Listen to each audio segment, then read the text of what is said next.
आधुनिक अर्थव्यवस्था की जो स्पाइन है वो है बैंकिंग सिस्टम। जिस देश का बैंकिंग सिस्टम मजबूत होगा उस देश की अर्थव्यवस्था मजबूत होगी।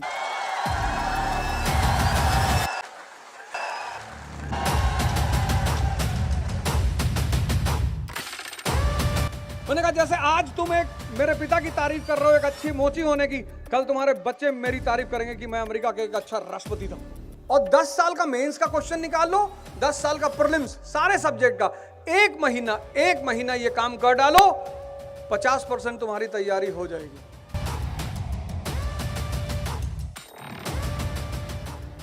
यहां उपस्थित सभी श्रेष्ठ जनों को मैं सादर प्रणाम करता हूं।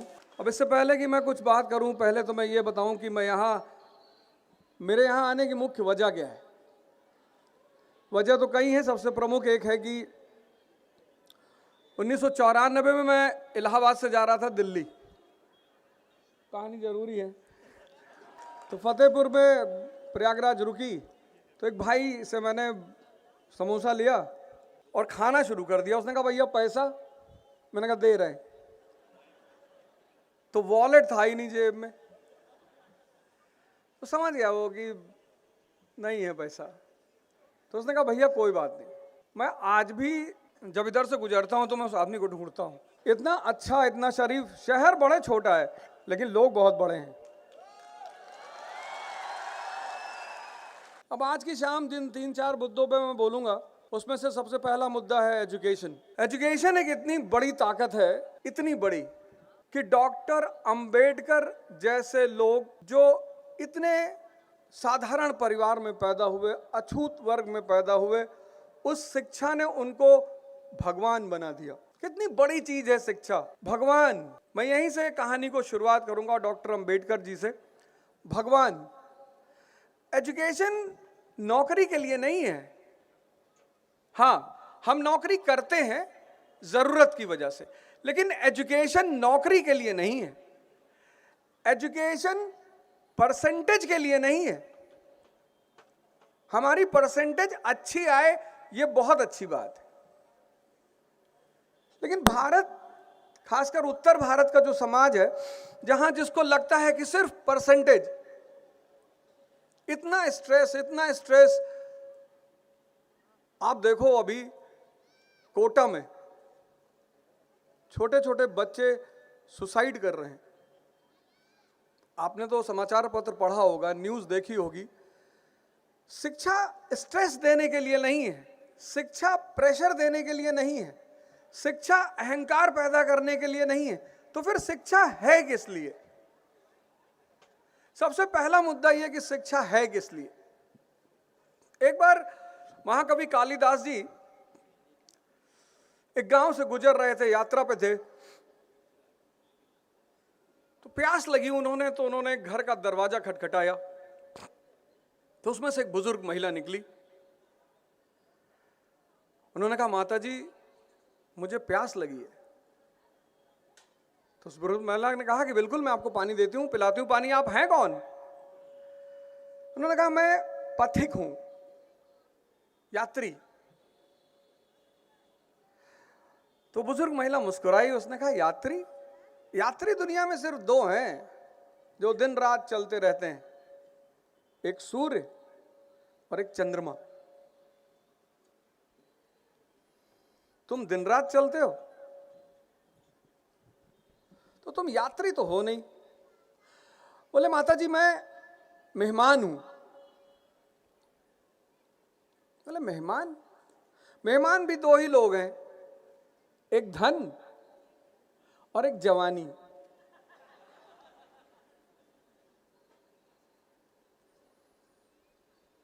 बोले माता जी मैं हठी हूं, हठ करने वाला। बोली बेटा हठ भी 2 ही लोग करते हैं, एक बाल एक नाखून। कितना भी काटो आना ही है।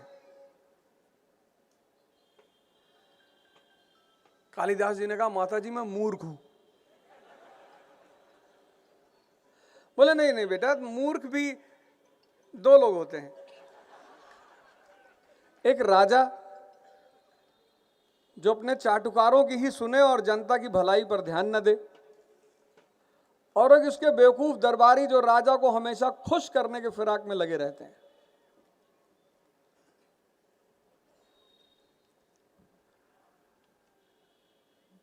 कालिदास जी ने कहा, माता जी मैं कुछ भी नहीं हूं।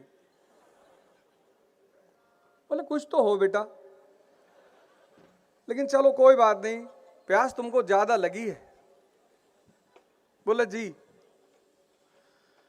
बोले आज के बाद एक बात याद रखना कि जब तुमसे जो सवाल किया जाए, जब मैंने तुमसे पूछा कि तुम कौन हो, तो तुम्हें कहना था ये मैं प्यासा हूं, प्यास लगी है। तुम क्या ही अपनी 500 आइडेंटिटी बता रहे हो, मैं ये हूं, मैं विधायक हूं, मैं सांसद हूं, मैं मंत्री हूं, मैं फलाना हूं। तुम बेटा प्यासे हो। शिक्षा का काम है ज्ञान का विस्तार, समझ का विस्तार, विजन का विस्तार। हम तो जीवन में कभी नहीं पढ़े, 12th तक।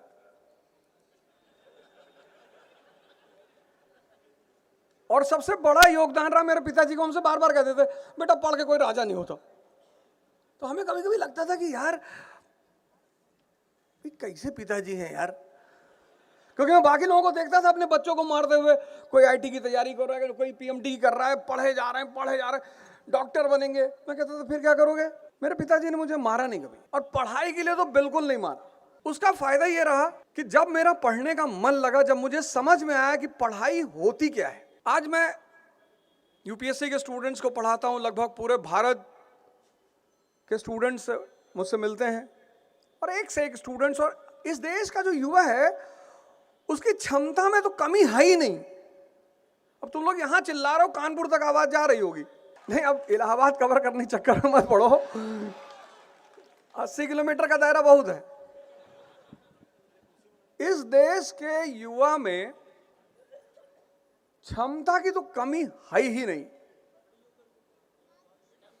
बस उसको एक बात अगर पता चल जाए कि इस क्षमता को लगाना कहां है, करना क्या है।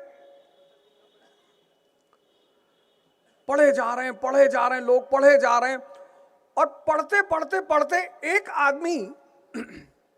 आदमी पढ़ रहा है, उसके अंदर इतना कॉन्फिडेंस आ गया है, इतना कॉन्फिडेंस पढ़ते पढ़ते, कि 1931 में वो आदमी ब्रिटेन के राजा जॉर्ज पंचम के सामने खड़े होकर दहाड़ रहा है। 1931 शिक्षा ने उस आदमी को इतना उत्साह दे रखा है, इतनी ताकत दे रखी है, इतनी क्षमता दे रखी है कि 39 इयर्स का आदमी, आप समझ गए होंगे मैं किसकी बात कर रहा हूं। मैं एक बार फिर डॉक्टर अंबेडकर की बात कर रहा हूं। 39 इयर्स, 30। और एक बात मैं आपसे सबसे हाथ जोड़कर रिक्वेस्ट कर रहा हूं, देश की जितनी भी महान आत्माएं हैं, जितने भी महान लोग हैं, उनको किसी जाति और धर्म के चश्मे से कृपया करके ना देखें। अगर आपने ऐसा किया ना, तो आप बहुत सारी चीजों से वंचित। मैं आपको शिक्षा की ताकत बता रहा हूं कि एक आप हैं जो बोलने से घबरा रहे हैं, किसी से बात करने से घबरा रहे हैं। एक वो आदमी 1931, 39 इयर्स, 39, ब्रिटेन का राजा जॉर्ज पंचम, ब्रिटेन का प्राइम मिनिस्टर रैमसे मैकडोनाल्ड, और वो आदमी खड़ा होकर बोल रहा है। ये कहां से आई हिम्मत? एजुकेशन से। फिर उस आदमी ने एक स्टेटमेंट दिया, बड़ा प्यारा, बहुत जगह मैं तो लगातार उसको रिपीट, मैं कहीं जाता हूं उस स्टेटमेंट को एक बार जरूर बोलता हूं। शिक्षा शेरनी का दूध है, जो पिएगा वो दहाड़ेगा।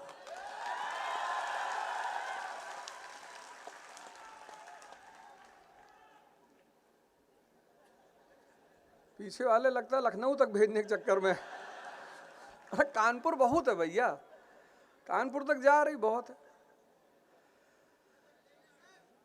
हाँ, बता रहे।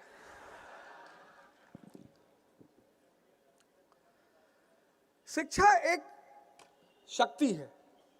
आपने ग्रेजुएशन किया, पोस्ट ग्रेजुएशन किया, 10th किया, 12th किया, 15-16 साल लोगों ने पढ़ाई की। मैं पिछली बार आईएएस के इंटरव्यू बोर्ड में था, मतलब जो कोचिंग्स लेती हैं यूपीएससी ढोलपुर हाउस में नहीं, तो कोचिंग जो मॉक इंटरव्यू लेती है उसमें एक बोर्ड में था। तो एक साहब शायद मंदिर से आए थे और तिलक लगाए हुए थे। तो मैंने उनसे कहा कि मंदिर से आ रहे हैं? बोले हाँ जी जी। मैंने कहाँ गए थे? बोले साहब वो हनुमान जी के मंदिर गए थे। अरे मैंने, तो मैंने कहा कि कब से पढ़ रहे हैं हनुमान चालीसा? बोले सर 10 साल तो हो गए। तुमने कहा अच्छा ये बताइए कि हनुमान चालीसा क्या बनाने का वादा करती है कि अगर आप उसे पढ़ेंगे तो वो आपको ये बना देगी? तो बोले कि बनाने का तो वादा नहीं, कहती है कि जो 100 बार पढ़ेगा उसको मुक्ति मिल जाएगी। मैंने कहा बनाने का वादा करती, बनाने का, उसमें लिखा हुआ है कि अगर आप मुझे पढ़ेंगे तो मैं आपको ये बनाऊंगी। 10 साल, एक साल में 365 दिन, चलो 300 दिन मान लेते हैं, 10 साल 3000 दिन, यानी व्यक्ति ने 3000 बार हनुमान चालीसा पढ़ी और उस व्यक्ति ने इस बात पे ध्यान ही नहीं दिया कि हनुमान चालीसा क्या बनाने का वादा करती। जो ये पढ़े हनुमान चालीसा होए सिद्ध साखी गौरीसा। शिक्षा रटने के लिए नहीं है। आज की सबसे बड़ा चैलेंज क्या है शिक्षा में? रट रहे हैं लोग, रटे जा रहे हैं, रटे जा रहे हैं, और रटने से आदमी तोता बनता है और तोते की कोई मंजिल नहीं होती, तोते की कोई मंजिल ही नहीं होती। एक मौलाना साहब थे, उनके पास एक तोता था, बड़ा धार्मिक तोता, और कुरान की आयत वगैरह पढ़े और बड़ा संस्कारी, दिन भर बस अल्लाह का नाम ले। तो एक मौलवी साहब उनके आए, मेहमान बने, तो बोले यार तुम्हारा तोता तो बड़ा रिलीजियस है। मतलब उन्होंने कहा, उनसे मेहमान साहब से कहा कि हमारा तोता बहुत धार्मिक है, दिन भर अल्लाह का नाम, भगवान का नाम लेता रहता है। अरे वो कोई रिलीजियस नहीं, बोले ऐसे ही। अरे मौलाना साहब ने कहा ऐसे कैसे कह रहे हो यार, ये बेचारा जब से आया तब से नाम ही लेता रहता है। बोले हाँ मैं बताता हूं अभी। बोले कभी इसको हमारे घर लेकर आओ। तो मौलाना साहब ले गए तोते को उनके घर। तो उनके पास एक तोती थी, उन्होंने उस तोते को तोती के पिंजड़े में डाल दिया। पूरा दिन बीत गया, तोता कुछ बोला ही नहीं। तो मौलाना साहब ने उससे कहा कि क्या हुआ, आज तो कुछ बोल नहीं रहा। बोले साहब जिसके लिए बोल रहे थे वो मिल गई, अब बोलने की जरूरत ही क्या है। तोतों की कोई मंजिल नहीं होती। शिक्षा अगर तुम्हें शक्ति ना दे, शिक्षा अगर तुम्हारे अंदर सेवा का भाव ना पैदा करे, शिक्षा अगर तुम्हें डिसिप्लिन, अभी हमारा पुलिस प्रशासन यहां बैठा है और सब यहां शिक्षित बैठे हैं। इस पुलिस प्रशासन को तो इस बात का एहसास होना चाहिए कि यहां सारे शिक्षित लड़के बैठे हुए हैं, हमें कुछ करने की जरूरत ही नहीं है। यह है शिक्षा। शक्ति देती है शिक्षा, संस्कार देती है शिक्षा, साहस देती है शिक्षा, उत्साह देती है शिक्षा, विजन देती है शिक्षा, देखने का दायरा। कलाम साहब, एपीजे कलाम, अखबार बांटते बांटते भारत के प्रेसिडेंट हो गए। कितनी बड़ी घटना है। हमारा अखबार वाला जब वो प्रेसिडेंट बने तो मिठाई का डिब्बा लेकर आया। हमने क्या हुआ, बड़े खुश नजर आ रहे हो? कह रहे भैया आज बड़ा खुशी का दिन है। हमने कहा अच्छा घर में कुछ फंक्शन लड़का वड़का हुआ? कहा नहीं भैया कलाम साहब प्रेसिडेंट बन गए। तो हमने कहा कलाम साहब प्रेसिडेंट बन गए तो तू क्यों खुशी हो रहा है इतना? कहा भैया पहले वो अखबार बेचते थे। मैंने कहा भाग जाओ यहां से, नहीं तो इतना मारेंगे। अखबार बेचना कोई बुरी बात थोड़ी है, कोई भी काम आदमी को करना चाहिए, कोई भी काम कोई बुरा थोड़ी है। लेकिन काम का करना और उद्देश्य और महत्वाकांक्षा रखना वो दोनों अलग बातें हैं।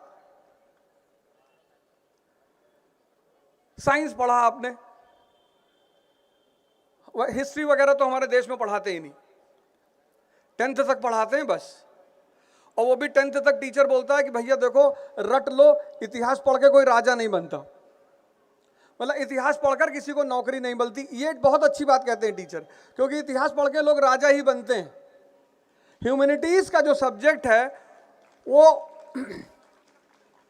एनालिसिस का सब्जेक्ट हमारे देश में नहीं पढ़ाते 10 तक। सबको डॉक्टर बनना है, सबको इंजीनियर बनना है, सबको 10th तक क्लियर हो जाता है, कुछ ना कुछ बनना है, बस इसीलिए वो पढ़ते हैं।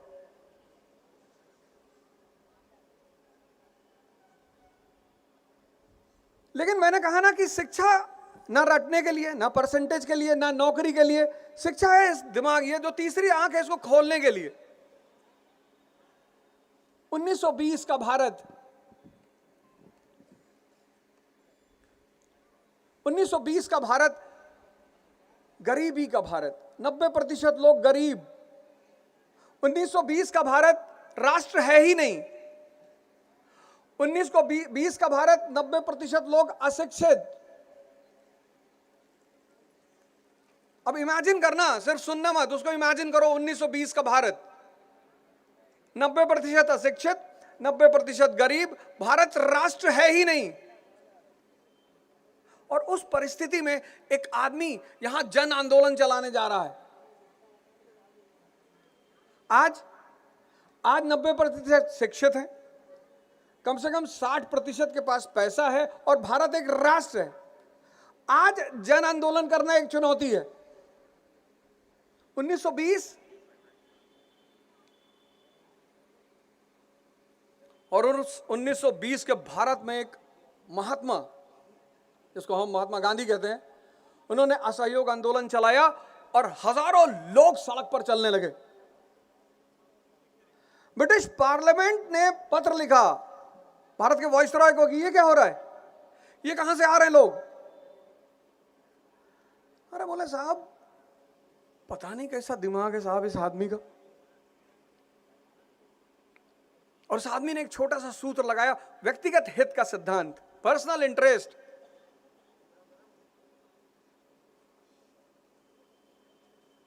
पंजाब का आदमी अपने मुद्दे पे लड़ेगा, अकाली मुद्दा। यूपी का आदमी अपने मुद्दे पे लड़ेगा, एका आंदोलन। असम का आदमी कुली सत्याग्रह, सब अपने अपने मुद्दे पे लड़ेंगे, लेकिन मंच कौन सा होगा, राष्ट्रीय। ये समझ है, तभी तो वो गाना बना, दे दी हमें आजादी बिना खड़ग बिना ढाल। क्या बात है। और आज जो पढ़ाई का लेवल है, आराम से आराम से आराम से, एक सेठ जी और उनकी वाइफ डिस्कस कर रहे थे कि भैया देखो लड़के की शादी करनी है, तो सेठ जी ने कहा देखो हम गांव की लड़की से शादी करेंगे, गांव की लड़की बहुत शांत और अच्छी होती। सेठानी ने कहा नहीं, हम शहर की लड़की से करेंगे। दोनों लोग झगड़ा करने लगे, तो बोले अच्छा करते हैं, बारी बारी से टेस्ट कर लेते हैं कहां की लड़की से करना है। तो पहले दोनों लोग गांव गए, तो सेठ जी ने गांव में जो लड़की देखी उससे कहा कि बेटा एक मैंगो शेक ले आओ।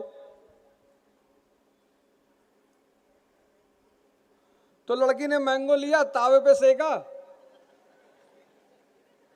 और ला के सेठ जी के सामने रख दिया। कहा सेठ जी मैंगो शेक। सेठानी मुस्कुराई, बोली देखा, इसीलिए तुमसे कहती हूं कि गांव की लड़की शादी नहीं, यहां पढ़ाई अच्छी नहीं होती। सेठ जी ने कहा ठीक है चलो शहर की भी लड़की देख लेते हैं। तो शहर गए, तो वहां सेठानी ने उस लड़की से कहा, शहर वाली लड़की से, कि बेटा एक पापड़ सेक के ले आओ।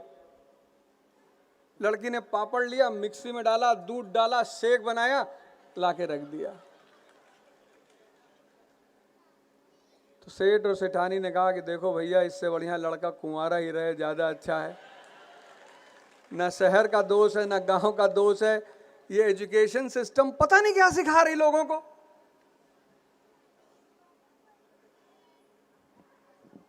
सबसे बड़ी बात जो इस देश में घट रही है वो ये है, जिस मिशन पर मैं काम कर रहा हूं, कि इस देश में शिक्षकों को सम्मान होना ही चाहिए सरकार की तरफ से। सरकार की तरफ से पिछले 2 साल से मैंने ये मुद्दा उठा रखा है कि सरकार की तरफ से जितने भी स्कूल के टीचर हैं, स्कूल जो लोग स्कूल में पढ़ा रहे हैं, उनको एक स्टेटस तो मिलना ही चाहिए। शिक्षक की सबसे बड़ी आवश्यकता क्या है, सम्मान।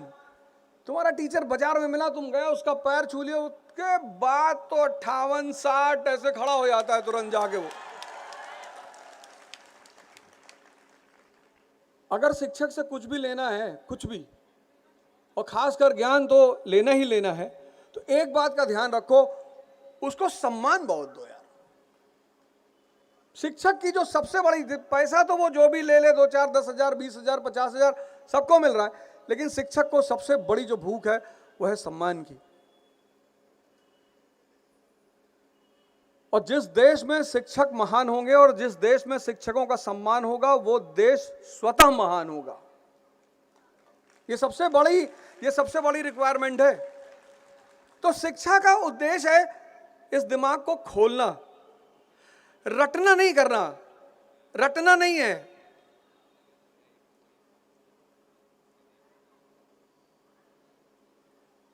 कितने लोग आईएएस की तैयारी करने आते हैं, इलाहाबाद आते हैं, कानपुर आते हैं, दिल्ली आते हैं, 4-4, 5-5, 6-6 साल तैयारी करते हैं। कुछ लोग तो पाषाण काल से तैयारी कर रहे हैं। सरकारों ने, जैसे मेरा मानना है कि सिविल सर्विस की एज मैक्सिमम 30 होनी चाहिए स्टेट की और 25 होनी चाहिए सेंटर की, कि 25 तक लड़का फ्री हो जाए। उसके बाद उसके पास और भी सारे ऑप्शंस बचे हों। 5 साल, 6 साल, 7 साल, 8 साल तैयारी कर रहे हैं। उसकी वजह सिर्फ एक है, उनको पता ही नहीं चला कि पढ़ना क्या होता, क्यों पढ़ाई की, हिस्ट्री क्यों पढ़ा। आज भारत में हिंदू, मुसलमान, सिख, ईसाई हैं।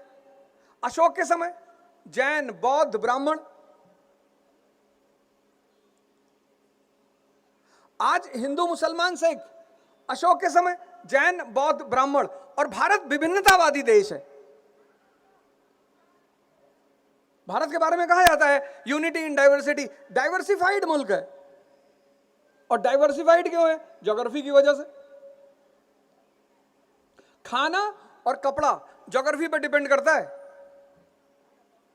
सऊदी अरेबिया का आदमी टाई नहीं पहन सकता, ज्योग्राफी। और सऊदी अरेबिया का आदमी पालक नहीं खा सकता, होता ही नहीं वहां पे। अब कश्मीर के मुसलमान का ड्रेस और तमिलनाडु के मुसलमान के ड्रेस में अंतर है, ज्योग्राफी। कश्मीर के हिंदू का ड्रेस और तमिलनाडु के हिंदू का ड्रेस अंतर है, ज्योग्राफी। गुजरात का मुसलमान, नॉर्थ ईस्ट का मुसलमान, अंतर है, ज्योग्राफी। ये डाइवर्सिफाइड मुल्क है ज्योग्राफी की वजह से, लेकिन यूनिटी है। और अशोक को इस बात का पता है कि अगर घर में तनाव हो जाए तो घर तबाह हो जाए, और देश में तनाव हो जाए तो देश तबाह हो जाए।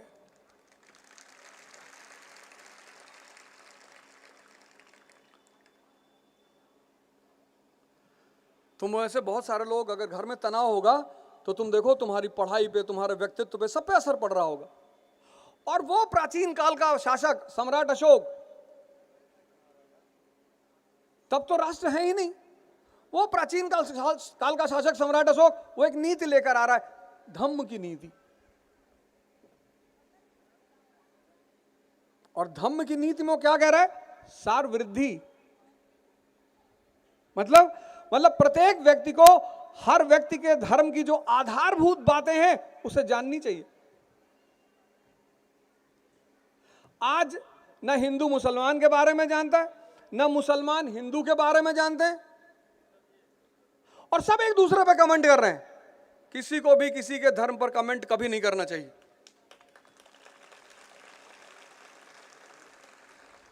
ये मैं नहीं कर रहा हूं सर, ये अशोक कह रहा है। धम्म की नीति, उसे पता है कि देश को बांधना पड़ेगा, जैसे परिवार को बांधना पड़ता है, शांति चाहिए विकास के लिए।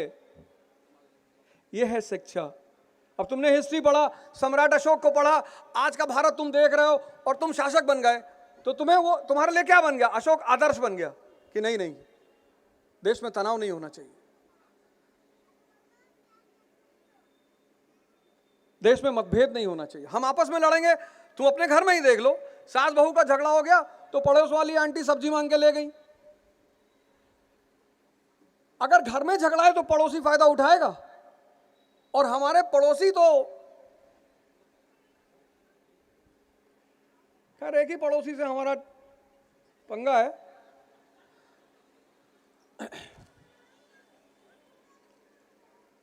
इसलिए इतिहास को पढ़ना है कि इस विभिन्नतावादी देश को पहले कैसे चलाया, अशोक ने कैसे चलाया, चंद्रगुप्त मौर्य ने कैसे चलाया, हर्षवर्धन ने कैसे चलाया। तो जैसे इन लोगों ने चलाया ऐसे हमें भी चलाना है। इतिहास पढ़ने का यह उद्देश्य है। कहते हैं प्रेजेंट एंड पास्ट। इतिहास अब हमारे यहां कैसे पढ़ते, कहते रट लो। और हमारे पास लोग आते हैं, खासकर जब अपनी तरफ के लोग आते हैं, ऐसे ऐसे सवाल पूछते हैं, ऐसे ऐसे। सर, हुमायूं का नाना सैटरडे को कौन सी ड्रेस का कपड़ा कौन सी रंग का ड्रेस पहनता था? मैंने कहा यार ये तो नहीं पता। और क्वेश्चन अगर पूछ ले और टीचर ना बता पाए तो स्टूडेंट के चेहरे पे जो मुस्कान आती है, अरे बाप रे बाप, कि फंस गए ना मास्टर, बहुत लल्लन टॉप पे बोल रहे थे।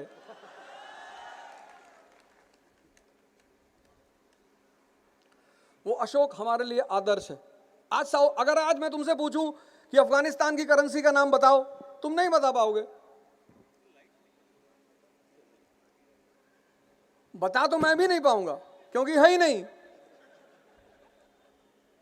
लेकिन सवाल यह उठा कि आखिर अफगानिस्तान में करेंसी क्यों नहीं है। अब अगर तुमने इतिहास पढ़ा, 6ठी शताब्दी ईसा पूर्व, 6th सेंचुरी BC, तब तुम्हें पता चलेगा करेंसी सिस्टम क्यों पैदा होती है। कौन है करेंसी सिस्टम की मां? मुद्रा अर्थव्यवस्था की मां कौन है? नगरीकरण, अर्बनाइजेशन। जहां शहरी अर्थव्यवस्था होगी वहां मुद्रा अर्थव्यवस्था होगी, दोनों एक साथ ही रहेंगे। यह समझ दे रहा है इतिहास। 6ठी शताब्दी BC, मौर्य काल, सती प्रथा है ही नहीं। सती प्रथा भारत में कब है? गुप्तोत्तर काल में। शुरू कब से हो रही है? गुप्त काल से। 510 एरन इंस्क्रिप्शन।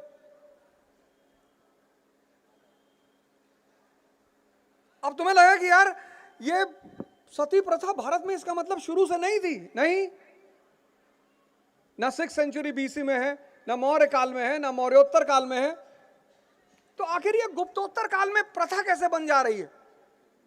एक बहुत बड़ी सीख अगर तुम कायदे से उसे पढ़ते हो।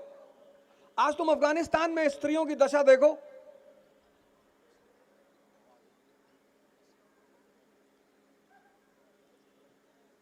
आज अगर तुम अफगानिस्तान में स्त्रियों की दशा देखो तो उसकी मुख्य वजह क्या है? इकोनॉमी। सामाजिक स्वतंत्रता कैसे मिलती है? आर्थिक स्वतंत्रता से।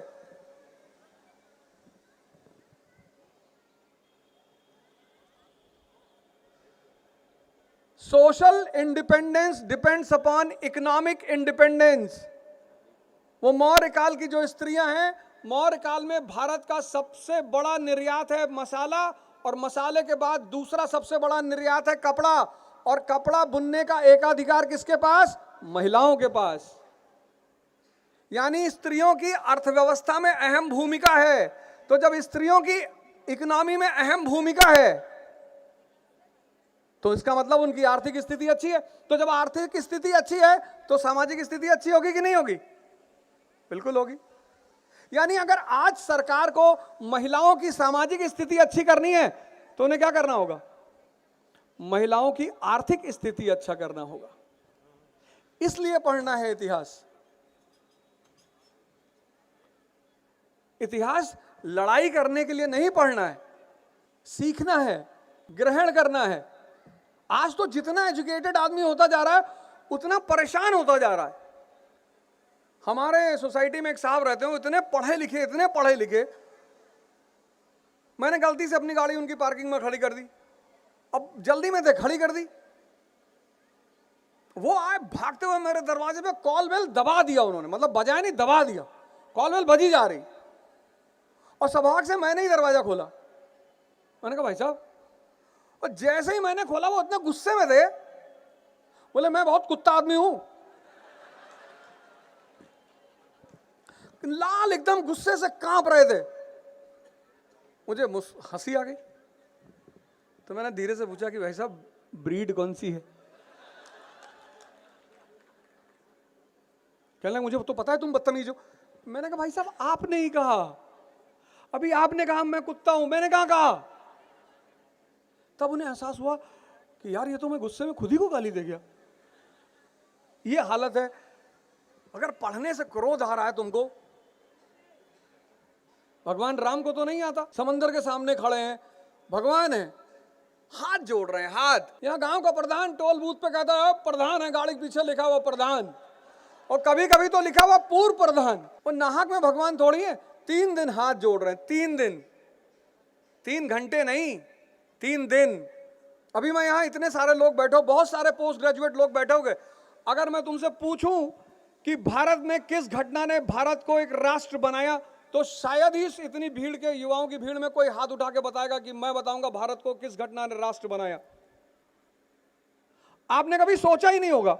है कोई सूरमा जो बता दे कि भारत की 19वीं शताब्दी के उत्तरार्ध में किस घटना ने भारत राष्ट्र बनने में अहम भूमिका अदा की? हाँ बताओ, तुम्हारी आवाज बहुत तेज है यार, आ रही है, बताओ। अरे बेटा, 19वीं शताब्दी का उत्तरार्ध 1850 के बाद, तब तक तो सुभाष चंद्र बोस भी नहीं पैदा हुए थे। बैठो बैठो, कोई बात नहीं, बैठो बैठो बैठो। गमछा ऐसे मत लपेटा करो, ऐसे बांधा करो, बुद्धि टाइट रहती है। वो तुम गलत अंदाज में पहने ही हो। देखो तुम जितने तिलक उलक जिसे सब ऐसे बांधते थे कि मन थोड़ा सा, चलो कोई बात नहीं, तुमने ट्राई किया। इनको भाई बहुत अच्छी बात, बहुत, किसी इतनी भीड़ में एक आदमी ने ट्राई किया, उसके लिए ताली बजाओ यार, हिम्मत की बात है। यहाँ इतने सारे लोग बैठे हैं, उनको बोलने की हिम्मत नहीं हो रही कि कहीं बेइज्जती ना हो जाए। और कई लोगों के तो माता पिता बैठे होंगे, उनको लग रहा होगा पिताजी आज तो बाल पकड़ लेंगे राहत में कि 5 साल से पढ़ा रहे हैं, एक तो क्वेश्चन नहीं बता पा रहे थे, मास्टर पूछ रहा था। हाँ हाँ,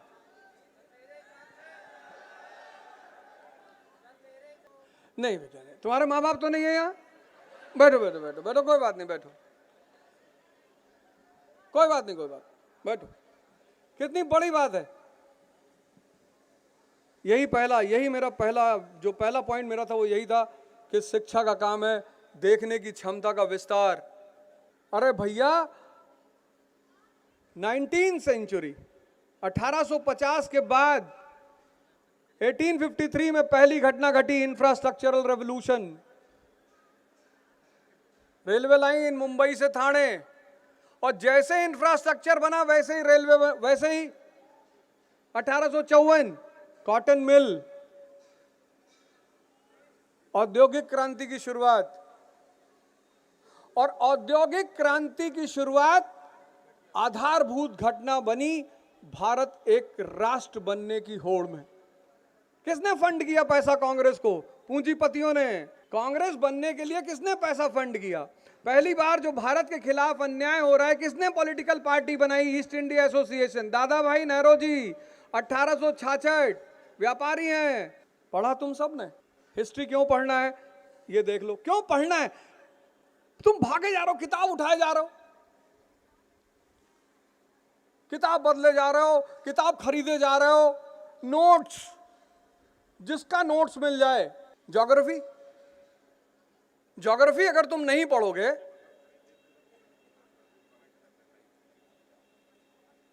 जो व्यक्ति ज्योग्राफी का जानकार नहीं होगा, वो उस जगह की इतिहास और अर्थव्यवस्था को तो कभी समझ ही नहीं पाएगा। भाई तुमको फैक्ट्री लगानी है कश्मीर में, किस चीज की लगाओगे? कंबल की लगाओगे, ठंडा प्रदेश है। ज्योग्राफी से तो इकोनॉमी के बारे में पता चलेगा। इतना पैसा अफ्रीका को फंड किया यूएस और यूएसएसआर ने, मार्शल प्लान, मोलोटोवा प्लान, लेकिन औद्योगिक क्रांति अफ्रीका में नहीं हो पाई। क्यों? क्योंकि इंफ्रास्ट्रक्चर नहीं पैदा हो पाया। 98% क्षेत्रफल प्लेटो है, पठार, नदियां वाटरफॉल बनाती हैं।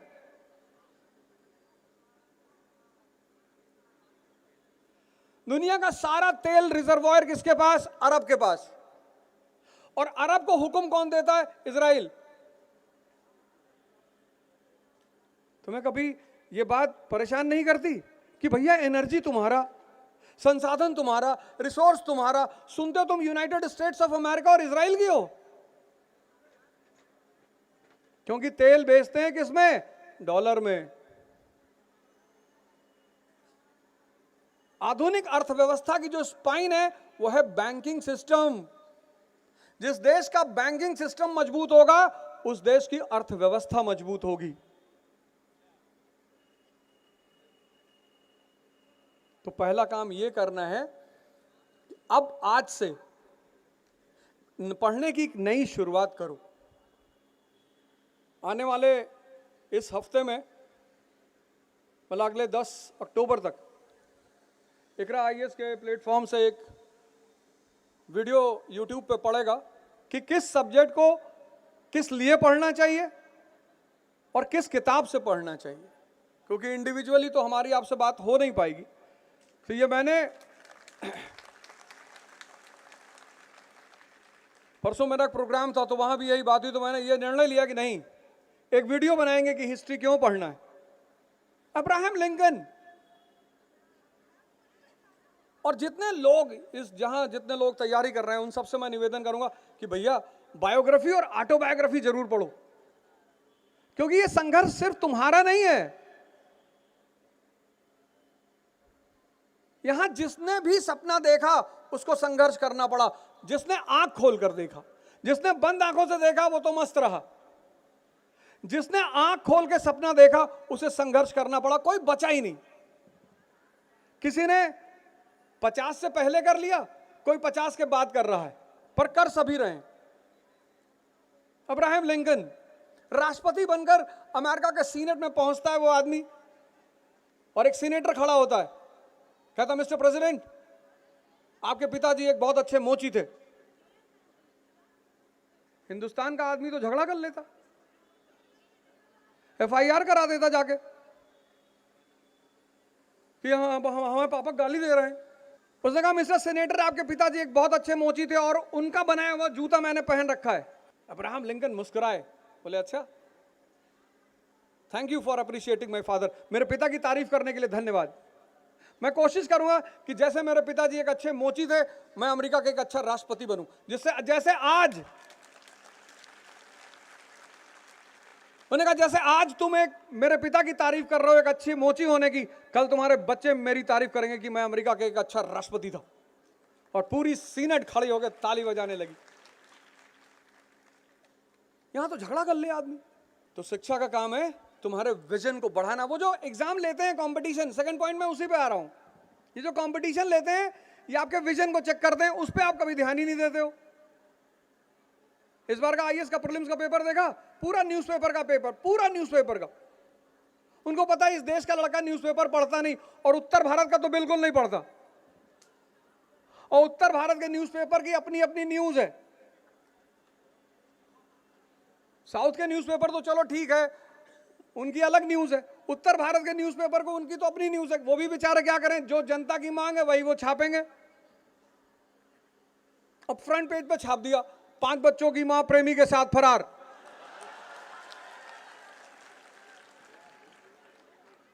अब 15 साल जब ऐसा न्यूज़पेपर पढ़ा, पहली बार द हिंदू उठाया और उसमें फ्रंट पेज पे देखा Ukraine is in crisis, Crimea is in trouble. Crimea cream व्रीम बनाता क्या यार, पता ही नहीं। यहां कितने लोग बैठे होंगे, यूक्रेन और रूस का युद्ध चल रहा है पिछले 2 साल से, यहां कितने लोग बैठे होंगे जिनको आज तक नहीं पता होगा कि रूस की किस नीति की वजह से यह युद्ध चल रहा है। यहां बहुसंख्यक युवा बैठे होंगे, मैं दावे के साथ कह सकता हूं आपने कोशिश नहीं की होगी, जिनको यह पता ही नहीं होगा कि ये जो यूक्रेन और रूस का युद्ध चल रहा है ये किस वजह से चल रहा है, रूस की कौन सी नीति है जिसकी वजह से यह युद्ध चल रहा है। तो आप मेहनत बहुत करते हैं, बहुत। मैं तो कह रहा हूं ना, मैं पूरा भारत को देखता हूं पढ़ते हुए, पढ़ा रहा हूं मैं, जितनी मेहनत इस तरफ का लड़का करता है, कानपुर, इलाहाबाद, गोरखपुर, प्रताप, ये सब जो लड़के मेहनत करते हैं उतनी मेहनत कहीं कोई नहीं करता, लेकिन रिजल्ट फिर भी कम आता है, क्योंकि रावण को सब जगह मार रहे हैं, उसका सर काट रहे बार बार, पर वो सर काटने से थोड़ी मरेगा। युद्ध की अपनी एक नीति है। तो पहली चीज कायदे से पढ़ो, और दूसरी चीज एजुकेशन और कंपटीशन दोनों अलग अलग चीज है, तुम दोनों को एक साथ लेके चलते हो।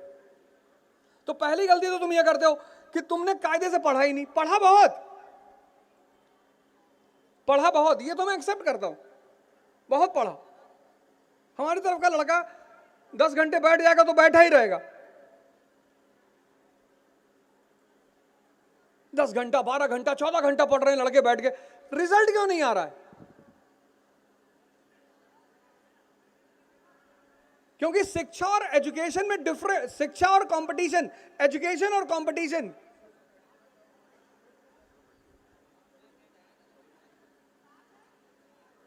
अब रावण का तुम कितना भी सर काटो, क्या फर्क पड़ता है अगर तुम्हें यह नहीं पता कि नाभि पे मारना है। भाई अर्जुन जब आईएएस की परीक्षा देने गए और सिलेबस देखा उन्होंने, बोले इतना बड़ा syllabus, Bhishma Pitamah history, Dronacharya polity, जब सबको देखा उन्होंने कहा प्रभु, तो कृष्ण ने कहा क्यों चिंता कर रहे हो यार, हम है ना, हम बताएंगे। हम सब अर्जुन ही हैं, हम सब, और सब इस जीवन के महाभारत में उलझे हुए हैं, और सबको एक गुरु चाहिए।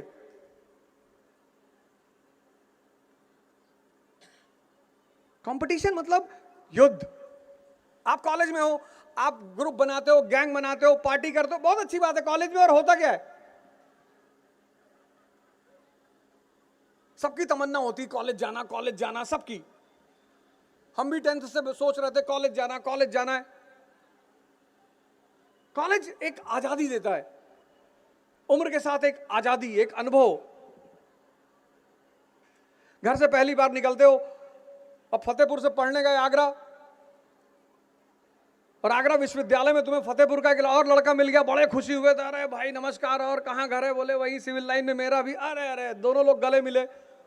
फिर 3-4 दिन साथ में खाना खाए, फिर एक दिन वो तुम्हारा लैपटॉप मोबाइल लेके गायब हो गया, तब तुमको अनुभव मिला प्यारा वाला। किताबी ज्ञान से भी बड़ा ज्ञान है अनुभव। माँ बाप बहुत अच्छा करते हैं जो बाहर पढ़ने के लिए भेजते हैं। जब घर में रहते हो, माता जी खाना लेकर आती हैं, तुमने थाली उठा फेंक दी, डेली हम लौकी नहीं खाएंगे। और इलाहाबाद गए और खाना मंगाए, और दाल में देखे पानी है, दाल ढूंढ रहे हो, 3 दिन से मिल ही नहीं रही है। इसलिए जब लड़का इंटर के बाद बाहर पढ़ने जाता है और वापस घर आता है पहली बार, तो माँ जो बना दे वही खाता है, और बड़े प्यार से खाता है। माँ भी बड़ी आश्चर्यचकित होती है कि क्या हुआ बेटा, अरे बोले तुम बहुत अच्छा खाना बनाती हो, तुम बहुत अच्छी हो। पहली बार आदमी को एहसास होता है कि माँ का मतलब क्या होता है दुनिया में। और खासकर हम लोग जितने ज्यादा अपने माँ बाप को ग्रांटेड लेते हैं, उतना दुनिया में कोई नहीं लेता। और तुम भगवान अगर कभी देखोगे तो माँ बाप के रूप में ही देखोगे। मैं तो देख लिया, मेरे अटेम्प्ट खत्म हुए, मेरे साथ सिर्फ 2 लोग खड़े थे, उसमें एक मेरे पिताजी थे, और हमेशा खड़े रहे।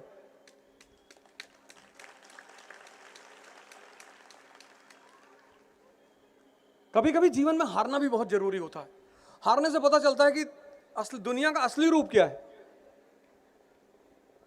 मतलब 100 रुपए मांगने पे नहीं मिला, 100 रुपए। दिल्ली में गुरुद्वारा है बंगला साहिब, कभी कभी वहां खाना खाए। 7 महीने ऋषिकेश रहे। हमारे पिताजी आए मिलने, हमने कहा क्यों मिलने आए हो? अब मैं कुछ नहीं करूंगा। बोले बहुत अच्छा, मैं तो तुमसे पहले ही कहता था कुछ ना करो। तो उन्होंने पैसा वैसा दिया, मुझे कहा तुम पैसा रख लो। हमने कहा नाहक में दे रहे हो, अब तो चेक बाउंस हो चुका है ना, अब तो क्या फायदा, क्यों लगा रहे हो मेरे ऊपर पैसा? तो उन्होंने मुझसे कहा कि बेटा जब तक मैं जिंदा हूं तब तक मैं आके तुमको पैसा दे के जाता रहूंगा। और अपना आते थे तो आते थे, गांव से हर महीने एक आदमी को भेजते थे घूमने के लिए। पैसा फंड करते थे, कहते थे जाओ, और फिर उससे कहते थे बहाने से मेरे लड़के से मिलना, और फिर 2-4 हजार दे देना। तो पहले महीने जब मेरे गांव का आदमी आया, कहा भैया मैं घूमने आया था। मैंने कहा अच्छा। कहा भैया आ रहे थे तो बाबूजी का है कि 4 हजार और दे देना। ठीक। फिर जब दूसरे महीने एक आदमी फिर घूमने आया, तब तो मेरा दिमाग ठनका। हमने कहा तुम कैसे आए? कहा भैया मैं घूमने आया था। मैंने कहा तुम्हारा खानदान पूरा गांव आज तक तो घूमा नहीं, तुम गांव के एक कोने से दूसरे कोने तक गए नहीं, तुम ऋषिकेश घूमने आओगे? नमक चाट कर पानी पीने वाले आदमी तुम।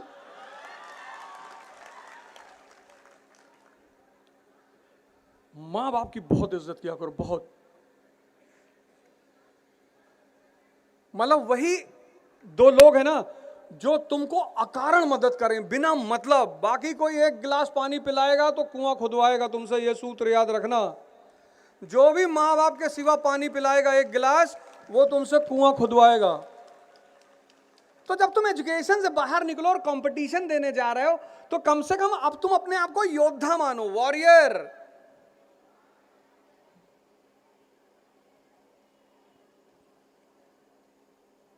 तुम वही तरीका पढ़ने वाला जो कॉलेज का था, वही तुम यहां लगा रहे हो।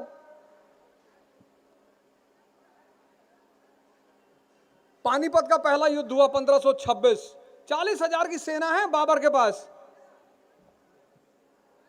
और 1 लाख की सेना है इब्राहिम लोदी के पास, और 1 लाख की सेना हार रही है।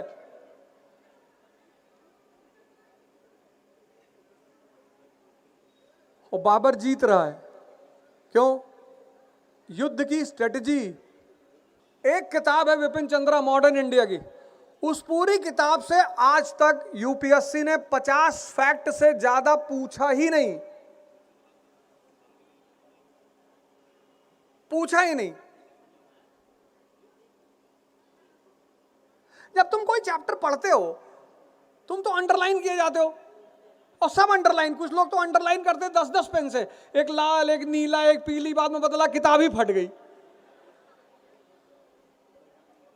अब अगर मैं तुमसे पूछ लूं कि 18वीं शताब्दी का आउटस्टैंडिंग शासक कौन है, आउटस्टैंडिंग, उसके जैसा कोई है ही नहीं 18वीं शताब्दी, तो भी यहां बहुसंख्यक लोग बैठे हुए नहीं बता पाएंगे। तो पढ़ना है विजन डेवलप करने के लिए, और कंपटीशन में रणनीति काम करेगी, युद्ध। एक तो किसी गुरु का साथ जो उत्साहवर्धन करता रहे कि डरो नहीं। और यहां जितने गार्जियन बैठे, मैं सबसे रिक्वेस्ट एक बात करना चाहता हूं कि अगर आपके घर में आपके लड़के कंपटीशन दे रहे हैं, तो कृपया करके उन पर दबाव ना बनाएं, क्योंकि परीक्षा प्रतिस्पर्धा अपने आप में एक बहुत बड़ा दबाव है।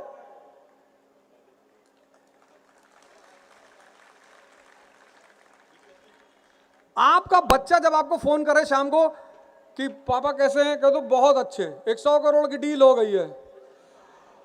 हाँ ठीक है ठीक है, तुम्हारी 2 शादी कराएंगे, चिंता मत करना। लड़ाई में उत्साह काम आता है। बहुत सारे माँ बाप को मैंने देखा, वो फोन करेंगे तो बोलेंगे भैया गाय चोरी हो गई, भैया रतियम गए हुए हेराई गए। सर ये लड़ाई है, लड़ाई। जब शाम का किसी का बच्चा अपने घर पे फोन करता है ना, तो एक बहुत बड़ा सपना लेकर फोन करता है वो, कि मेरे माँ बाप मुझे उत्साहित करेंगे, क्योंकि बाकी तो कोई करेगा नहीं।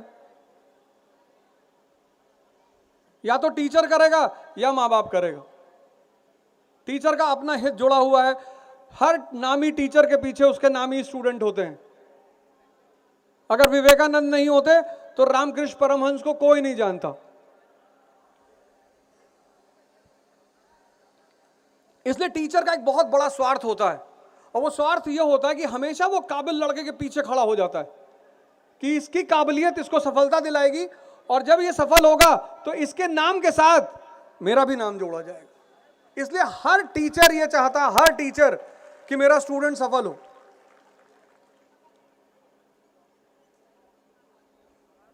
तो कंपटीशन, जब आप आईएएस की तैयारी करने आ रहे हो, नीट की तैयारी करने जा रहे हो, आईआईटी की तैयारी करने जा रहे हो, तो सबसे पहला काम, जैसे अगर आप आईएएस की तैयारी करने जा रहे हो, 2 चीजें लो पहले, एक मेंस का अनसॉल्व और एक प्रीलिम्स का। युद्ध बहादुरी, स्ट्रेटजी। इतनी मूवी देखते हो, टैंगो चार्ली मूवी देखा ना, अजय देवगन और वो बॉबी देओल, कैसे इंडियन आर्मी के जवान को पेड़ में बांध देते हैं, हाथ काट दिया, चिल्ला रहा है वो, ट्रैप है वो, ट्रैप। वो आर्मी का मेजर समझ रहा है, लेकिन जो आर्मी का जवान है वो इमोशनल हो जा रहा है। अगर तुमने वो सीन देखी तो वो सीन तुम्हें दो मैसेज दे रही है। इंडियन आर्मी के जवान को दुश्मनों ने पेड़ में बांध दिया, और पेड़ में बांध के हाथ काट दिया, दोनों तरफ से हाथ काट दिया, पैर में गोलियां मार दी, चिल्ला रहा है वो। अब तुम देखो उस सीन को, वहां पे एक आर्मी का मेजर है और एक आर्मी का जवान है, और जवान इमोशनल हो जा रहा है, कह रहा मेरे बेटे जैसा ये, मैं इसको ऐसे घुट घुट के मरते हुए नहीं देख सकता। और फिर वो कूद के उस जवान के पास पहुंचता, और जैसे ही पहुंचता है गुरिल्ला युद्ध चल रहा है, दुश्मन उसको भून के रख देता है। और मेजर और उसकी पूरी प्लाटून 10 घंटे तक बैठकर इंतजार करती है, उसको मरता हुआ देखती है, क्योंकि युद्ध भाव से नहीं जीते जाते, रणनीति से। तुम अगर मूवी ही कायदे से देख लो, मूवी वो भी तुम कायदे से नहीं देखते।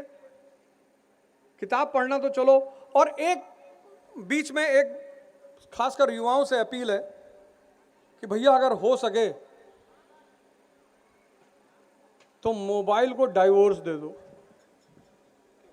मोबाइल को डाइवोर्स दे दोगे तो पत्नी और पति को देने की नौबत नहीं आएगी। ये तुम्हारे मन को एकदम खाए जा रहा है।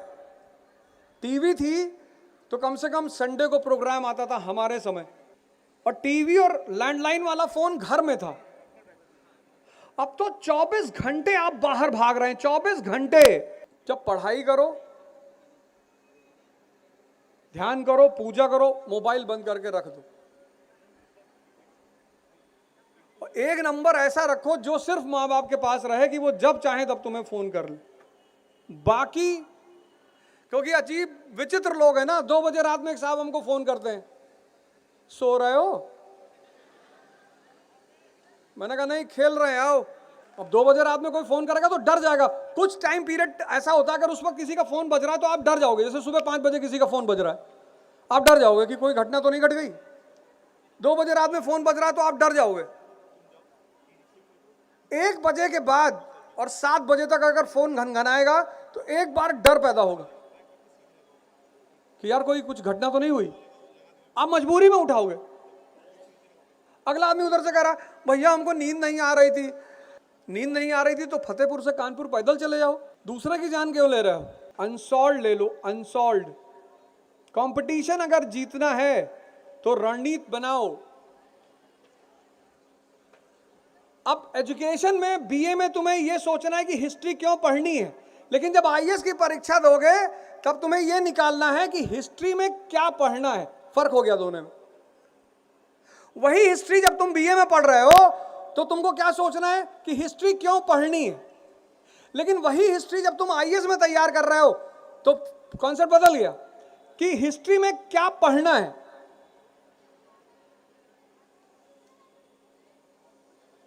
तो कबीरदास जी का वो दोहा तुम्हें को याद रखना चाहिए, साधु ऐसा चाहिए जैसा सूप सुहाए, और सार सार को गही रहे थोथा दे उड़ाए।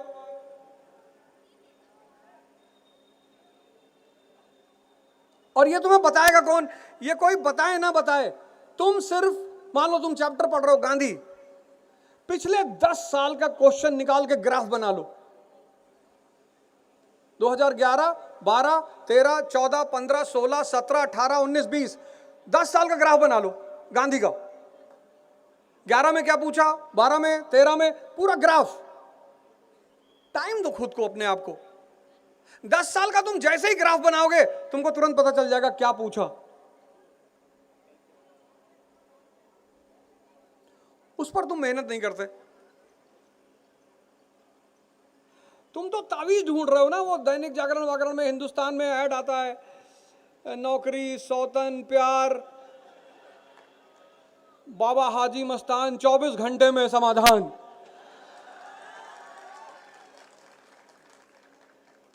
अगर ऐसा होता तो भगवान राम को 14 साल जंगल में थोड़ी रहना पड़ता। शॉर्टकट है ही नहीं, लेकिन स्मार्ट कट है। शॉर्टकट तो नहीं है, स्मार्ट कट है। आईएएस का, पीसीएस का, जैसे बहुत सारे लोग सिर्फ पीसीएस की परीक्षा देते हैं, बहुत अच्छी बात है। आप नीट की परीक्षा दे रहे हो, बहुत अच्छी बात है। कंपटीशन और एजुकेशन को डिफरेंशिएट कर दो, दोनों को साथ लेके मत चलना, नहीं तो हमेशा परेशान रहोगे।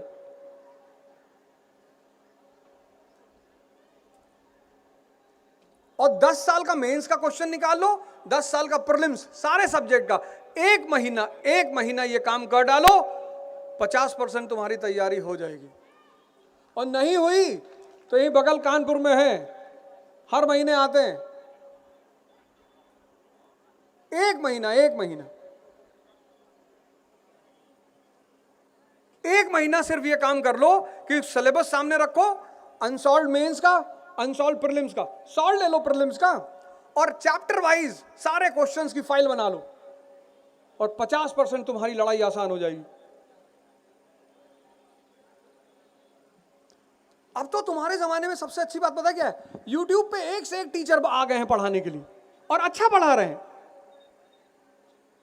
कितने सारे टीचरों के लेक्चर फ्री पढ़े हुए हैं। हमारे जमाने में तो ऐसी कोई सुविधा थी नहीं, लेकिन YouTube भी बहुत आराम से, YouTube भी खतरनाक है। कोई चीज जितना अच्छा है उतना खतरनाक है। YouTube से देख लिए कि बाल बड़े कैसे करें, नीम की पत्ती ले लो, आंवला ले लो, इमली ले लो, ये ले लो, सब मिला लो, मिला के पेस्ट लगा के बना लिए, सुबह सारे बाल गायब हो गए।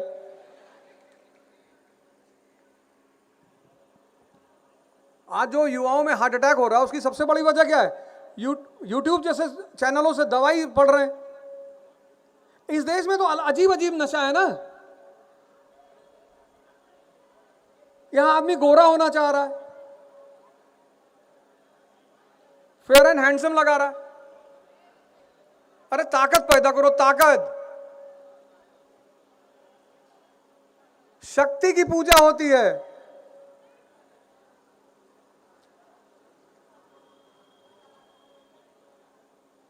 अगर गोरा होना इतनी बड़ी चीज होती तो भगवान अपने आप को गोरा करके ही पैदा होते। भगवान कृष्ण भी तो काले हैं।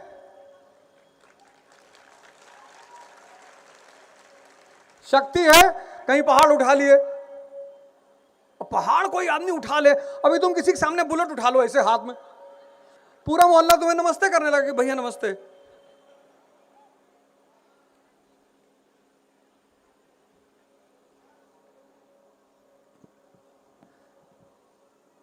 कंपटीशन को कंपटीशन की तरह देखो, रणनीति बनाओ, रणनीति। सीमित किताबें, सीमित।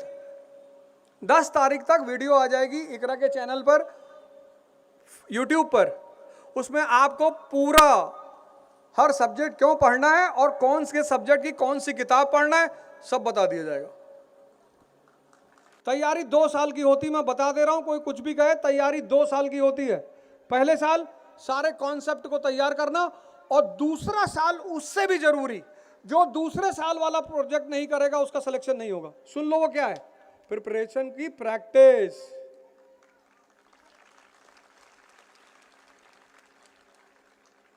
ये तुमको आज तक कोई नहीं, मैं बता रहा हूं, 1 साल तैयारी करो और कोशिश करो ग्रेजुएशन रहते ही एनसीईआरटी का डालो, और देखा देखी मत करो यार। तुम्हारे मन में इच्छा हो रही है, तुमको लग रहा नहीं मुझे करना चाहिए, मैं करूंगा। वैसे तो आईएएस की तैयारी सबको करनी चाहिए, और 2 अटेम्प्ट देने चाहिए बस। पहला अटेम्प्ट हो गया, बहुत अच्छा, बहुत अच्छा, वेरी गुड। नहीं हुआ, दूसरा अटेम्प्ट दे दो। अगर दूसरे अटेम्प्ट में रुकते हो तो फिर कोई ना कोई काम शुरू कर दो। सिर्फ 4 घंटे प्रैक्टिस करने की जरूरत रहेगी, उसके बाद बस। मतलब पिछले 25 साल में मैंने इतने प्रयोग किए। कोई लड़का टीचिंग कर रहा था, कोई डॉक्टर की प्रैक्टिस करने लगा, कोई लॉयर हो गया, और सबका सिलेक्शन हुआ। 10-10 साल मत बैठो। और एक बात, 25 साल उम्र हो जाए ना तो पिताजी से पैसे मत लिया करो, चाहे तुम्हारा बाप अरबपति ही क्यों ना हो। कुछ भी करो, कुछ भी करो। हम तो देखते हैं लंदन में इतने अच्छे अच्छे घर के लड़के मॉल में काम करते हैं, पार्ट टाइम काम करते हैं। मेरा का आईपीएस है असम कैडर का, वो बेचारा एटीएम में काम करता था। एटीएम में, हमने कहा एटीएम में नौकरी, और जब सिलेक्शन हुआ तब उसने बताया। स्वाभिमान देखो, पहले नहीं बताया कि गुरुजी परेशान है या कुछ नहीं, जब सिलेक्शन हो गया तब उसने बताया। हमने कहा एटीएम में काम किया, कहा सर एटीएम में एसी चलता है सर, तो रात भर बैठ के एसी में पढ़ते थे। यह है दिमाग। आदमी समझ की ही तो खाता है। भगवान ने बुद्धि सबको दी, मगर सद्बुद्धि बहुत कम लोगों को दी है। तो ठीक है, तुम अपना टारगेट बना लो कि साहब आईएएस बनना है, 2 साल प्रिपेयर कर लो, 1 साल पूरा कॉन्सेप्ट तैयार करो।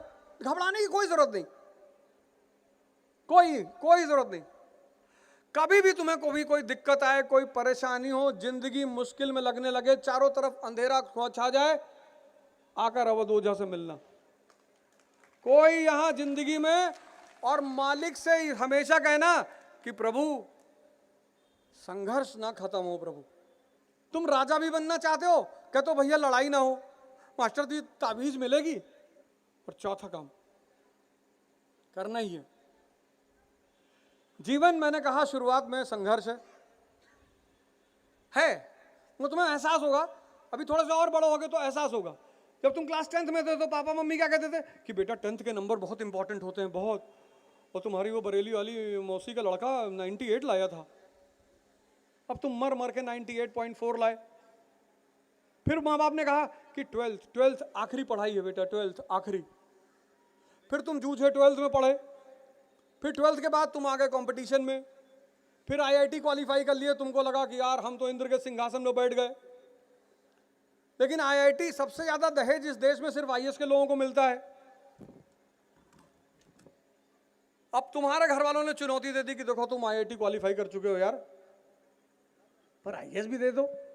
अब IAS बन गए, IAS बन गए, फिर तुम्हारे बॉस, फिर पोस्टिंग। कभी पूछो ना, ये जितने भी ऑफिसर हैं IAS PCS, इन लोगों से पूछो, ये बेचारे कहते नहीं किसी से कुछ। सबसे ज्यादा चुनौती ये लोग झेलते हैं। एक शहर का IPS सो नहीं सकता,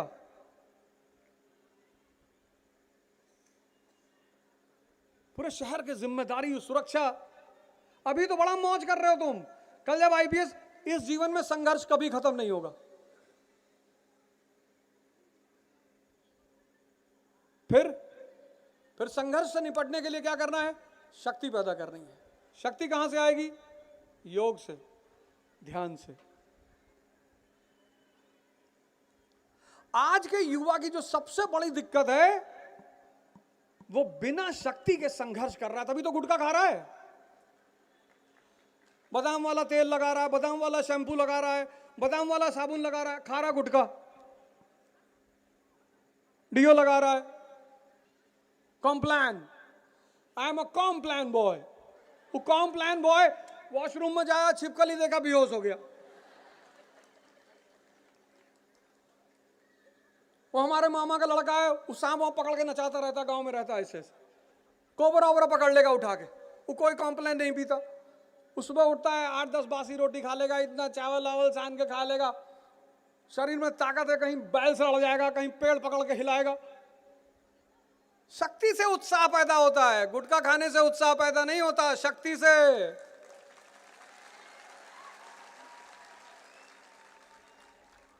कोई खैनी खा रहा है, काहे खा रहा हो भैया?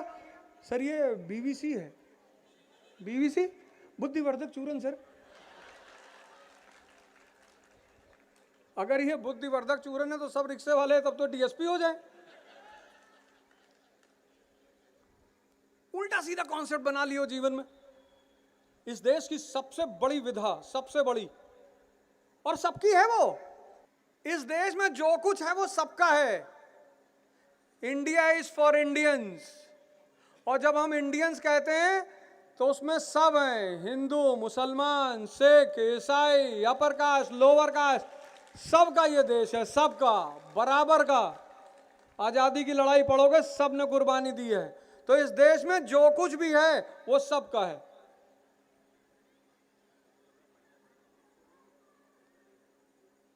यार ध्यान करो, अपने मन को देखो, ये सारा खुराफात। तुम आज एक काम करना, कबीर का जो मन पे टिप्पणी है, उनके 10-12 दोहे मन पे हैं, पढ़ना। इतना परेशान, अगर तुम ध्यान नहीं करोगे ना तो ये तुमको इतना परेशान करेगा, इतना। जिसने जीवन में ये देख लिया कि दुश्मन अंदर है, उसके बाहर के सारे दुख खत्म हो गए।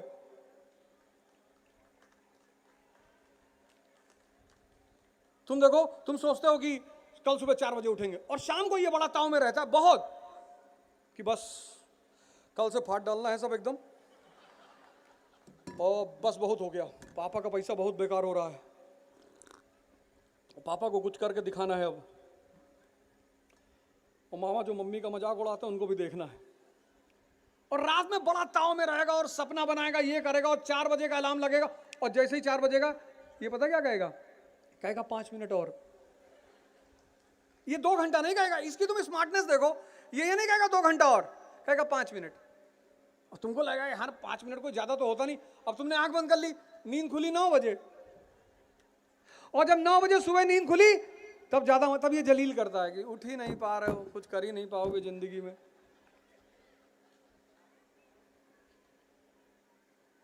इस देश में कोई किसी से परेशान नहीं है, सब खुद से परेशान है, सब।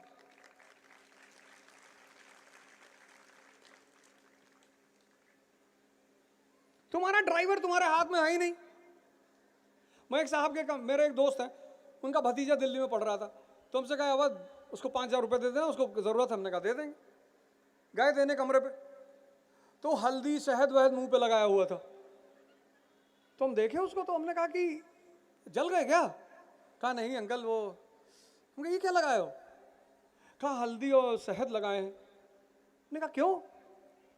कहा वो चाचा चमक आती है। तो हम पैसा हाथ में लिए थे, उसको जेब में डाले, फोन मिलाए अपने दोस्त को। हम कहीं 10,000 साल तक चपरासी नहीं बनेगा, आईएएस तो बहुत दूर की बात है, और इसको हम 1 रुपया नहीं देंगे। कहे अरे अवध क्या हो गया यार? अरे मैंने कहा इसका आधारभूत सिद्धांत ही खराब है। शहद खाने की चीज है, मुंह पे लगा रहा है। ये लाइट जल रही शहद लगाने से जल रही है, इसमें पावर जनरेट हो रहा है। अगर चाहते हो चमको तो शक्ति पैदा करो, शक्ति।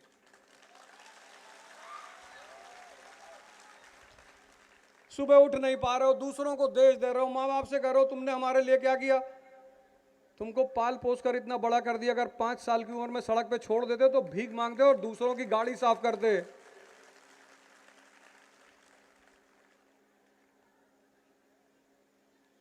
बीस साल के बाद जिस माँ बाप ने आपको 20 साल का कर दिया ना, वो भगवान है आपके लिए।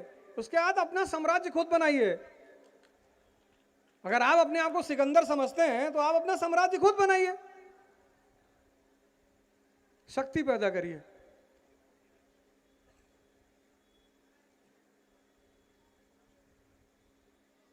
और जब तक आंतरिक शक्ति नहीं आएगी, तुम जंगल में देखो गैंडे का कॉन्फिडेंस आंतरिक शक्ति है, कहीं भी खड़ा रहता है।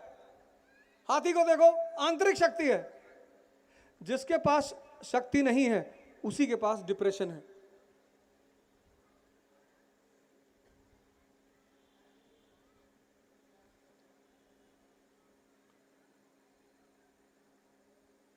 भगत सिंह, सरदार भगत सिंह,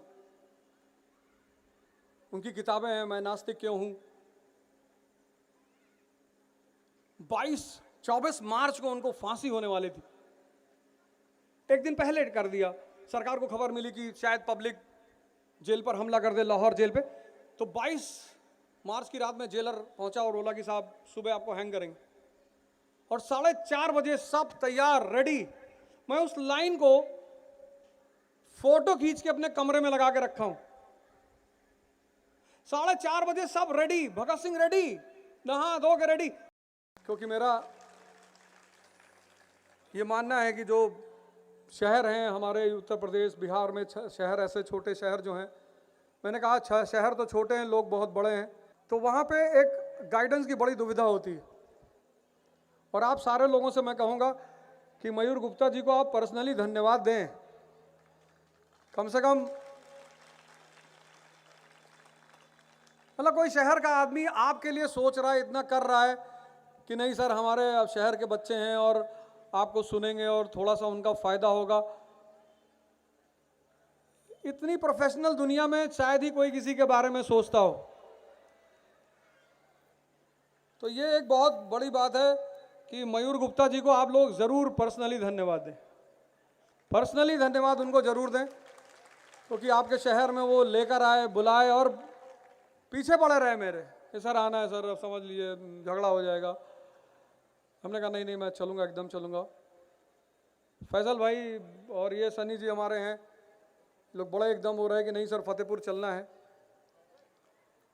तो अगर आप चाहें तो अगर आपके पास 2-4 क्वेश्चंस हों अच्छे अच्छे जो मुझे आते हों तो पूछ लीजिए आप, कोई टफ क्वेश्चन नहीं पूछेगा।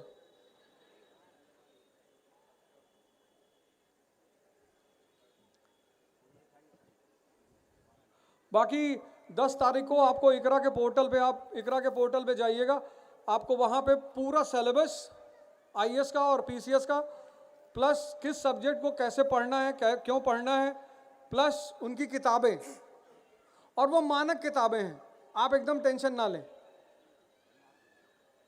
हेलो सर, मेरा नाम अंशुमान सर इधर। हाँ हाँ हाँ। मेरा नाम अंशुमान है सर। सर जब हम प्रिपरेशन करते हैं, अभी कुछ दिन पहले से मैंने गीता पढ़ना स्टार्ट किया है, तो वहाँ पे तीसरे जो अध्याय रहता है उसमें एक खंड रहता है जहाँ पे कर्म के बारे में श्री कृष्ण अर्जुन से बताते हैं। और जब हम लोग यूपीएससी की या फिर स्टेट पीसीएस की प्रिपरेशन करते हैं तो वहाँ पे हर वक्त हर दिन ऐसा होता है कि जब हम पूरी डे की प्रिपरेशन करते हैं और लास्ट में एक बार होता है कि हमारा वो रिजल्ट आएगा कि नहीं आएगा, यानी कि हम रिजल्ट के बारे में सोचते हैं। यानी कि अगर हम लोग मनुष्य योनि में है और हम लोग अगर परिणाम के बारे में ना सोचे तो हम लोग जी ही नहीं सकते हैं। और वो अगर है मतलब, अरे तुम मनुष्य हो। हाँ सर, मतलब हाँ, मनुष्य वही, है। हाँ। और वो अगर हम लोग परिणाम के बारे में ना सोचे तो हम लोग अपनी प्रिपरेशन को अच्छे से मजबूत नहीं कर पाते हैं। लेकिन वो परिणाम के बारे में जब जरूरत से ज़्यादा सोच लेते हैं तो बहुत ज़्यादा प्रेशर भी बनता है। तो हम लोग फिर जो गीता फिर देखते हैं या सुनते हैं उससे हम लोग फिर अपने को कैसे सर डील करें यहाँ पे कि हम लोग परिणाम के बारे में ज़्यादा ना सोचें और अपने जो प्रिपरेशन है उसको ज़्यादा मजबूती से करें। देखो, या तो तुम परिणाम के बारे में सोचोगे और या तुम महिमा के बारे में सोचोगे। तुम्हारी आंखें ठीक हैं, दोनों हाथ ठीक है, पैर ठीक है, बढ़िया दबंगई से बोलते हो, ये प्रभु की महिमा है। यही तो जो सफल लोग हैं और जो असफल है उनमें फर्क क्या है? सोच का ही तो है,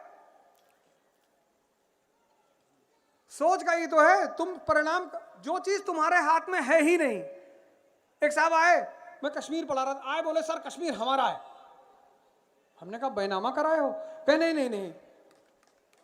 अरे भैया, जब आपको पॉलिसी बनानी होगी, आप गवर्नमेंट में पहुंचोगे तब डिसीजन लेना।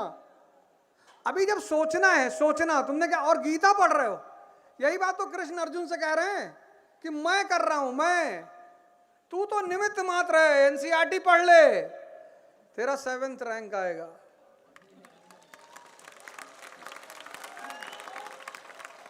मैं कह रहा हूं, अब उस महिमा, इतनी बड़ी कायनात चल रही है, इतनी बड़ी। यही तो बात है, लोग जादू देखना चाहते हैं, महिमा देखना नहीं चाहते। सांस चल रही है, पता नहीं कब स्विच ऑफ कर दे। अच्छों की कर देता बैठे बैठे।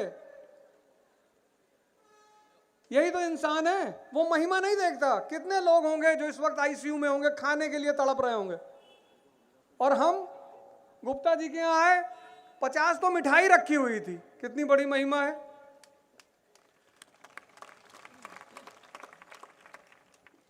कितना इज्जत दिया, वो बच्चे बेचारे गाने के लिए आए, कितना इज्जत दिया लोगों ने।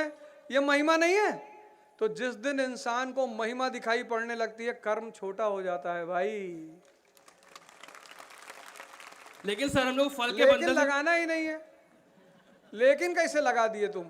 सर फल के बंधन से अरे छूटी नहीं। बस 7वीं रैंक आएगी तुम्हारी, मैं कह रहा हूं।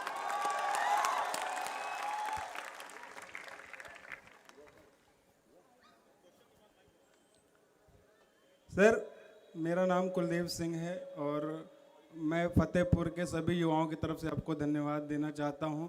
सर हम आपको सुनने के बाद इतना मोटिवेट फील करते हैं। जैसे आपने कई वीडियो में कहा है मन के बारे में कि मन जो है अगर इसको तुमने जीत लिया तो सब कुछ।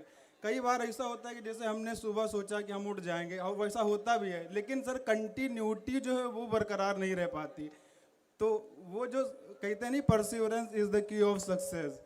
तो सर वो जो सततता है ना, जैसे 2-3 महीने तो कंटिन्यू रहे, फिर कहीं ना कहीं जो डिस्ट्रैक्शन आ जाता है, तो सर उसको कैसे बनाए रखना है थोड़ा सा इस देखो, मेरे कमरे में 3 लोगों की फोटो है। एक मैंने छुपा रखी, एक फोटो है स्टीफन हॉकिंस की कि शरीर पूरा खराब है, दिमाग ठीक है, नोबेल प्राइज विनर।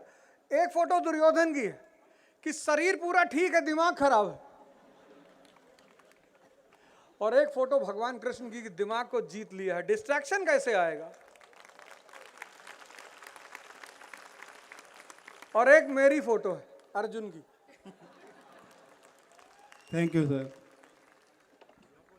तो मैं सुबह क्या करता हूं, मैं ठंडक के दिनों में 5 बजे क्लास लेता हूं सुबह, और ठंडक के दिनों में आधी बाल्टी ठंडा पानी बेड के बाहर रहता है। अब तो खैर जरूरत नहीं पड़ती, पहले पड़ती थी।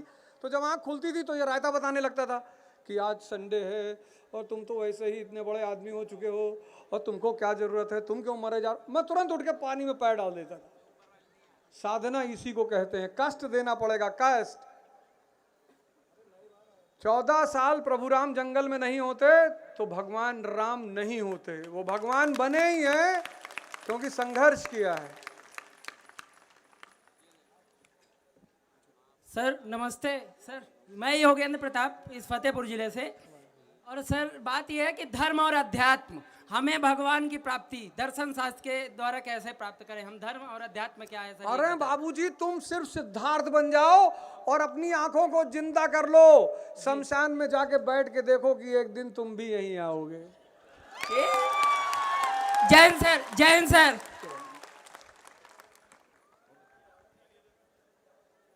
जय गुरुदेव सर। अरे भैया जय। सर मेरा नाम सुबुद्ध है सर। और सर प्रश्न ये था कि अभी आप 1920 की बात कर रहे थे कि जब गांधी आते हैं सर 1921 में सर नॉन कोऑपरेशन मूवमेंट चलता है और अचानक बंद कर देते हैं। सर इसमें 3 आइडियोलॉजीज आपने बताई थी कि एक बिपिन चंद्र बोलते हैं, सुमित सरकार अलग बोलते हैं, फिर उसके बाद निगेटिव और सबको। तो सर किस आइडियोलॉजी को हम लेकर चढ़े पड़ते समय कि देखो तुम एक सिविल सर्वेंट हो। जी सर। और सर्वेंट क्या करता है, मालिक की बात मानता है। जी सर। तो अगर कल ये भारत कम्युनिस्ट नेशन हो जाएगा जी तो तुमको तो सरकार जो आदेश देगी, सरकार कहेगी आसमान काला है, तुमको कि सर थोड़ा सा टोपी में भी कालापन लग गया सर, तुम क्यों टेंशन ले रहे हो यार, तुम तो सिविल सर्विस में जा रहे हो ना। जी जी। अरे तो जय हिंद सर, जय हिंद। प्रणाम सर। बस एकदम एकदम आराम से रहना, तुम्हें टेंशन नहीं लेना, एकदम घबराना नहीं है। अक्षय कुमार बताओ। जय हिंद सर। बहुत जय हिंद। सर जब आप यहाँ पर से आ रहे थे तो मैं आपको देखकर दंग रह गया। दंग इसलिए रह गया क्योंकि आपके गले में गमछा नहीं था।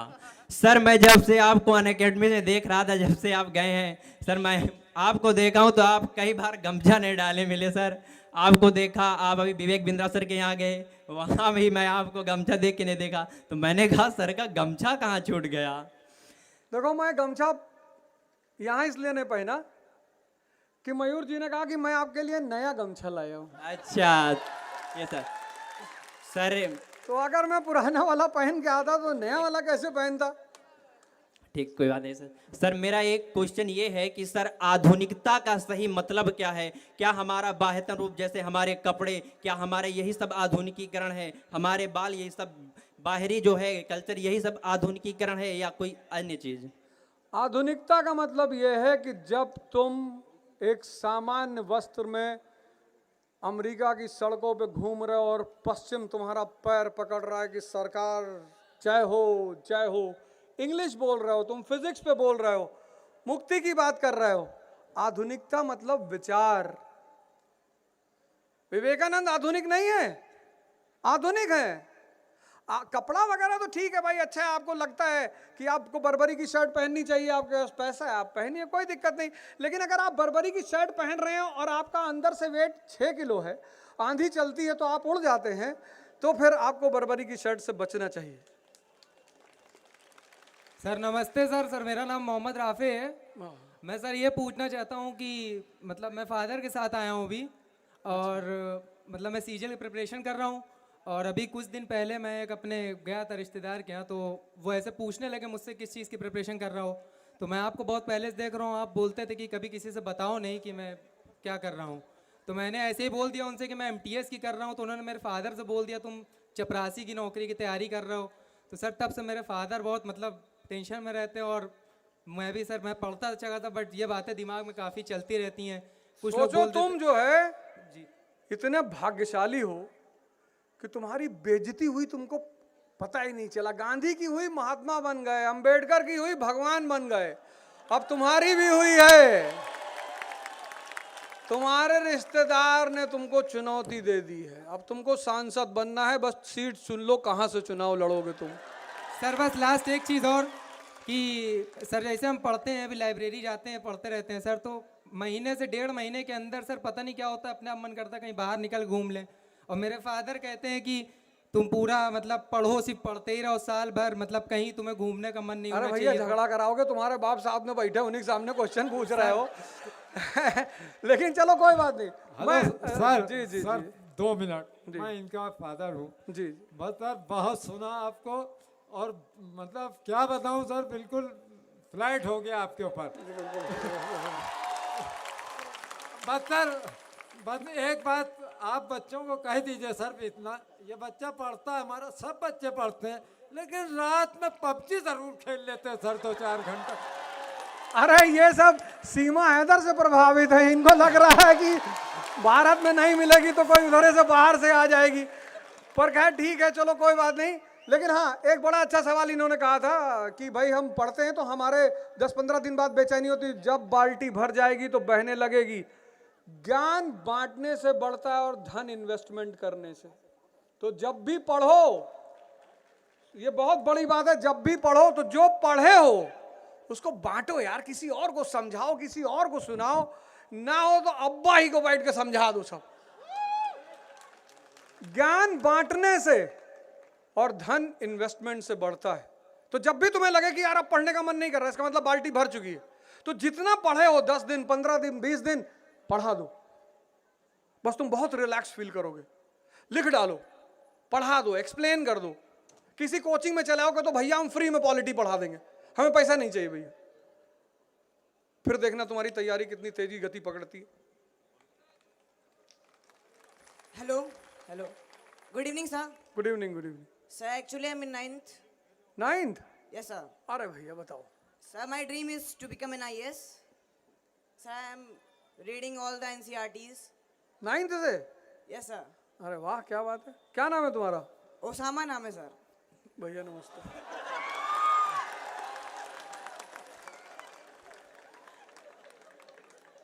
सर तो अभी आपने मोटिवेशन दिया सबको, आपने खूब मोटिवेट किया। अब मेरे अंदर एक और वो है कि मैं घर जाके 2 घंटे एक्स्ट्रा पढ़ूंगा। बेटा एक काम करना, देखो मैं तुम्हें बात बताऊं। Yes sir.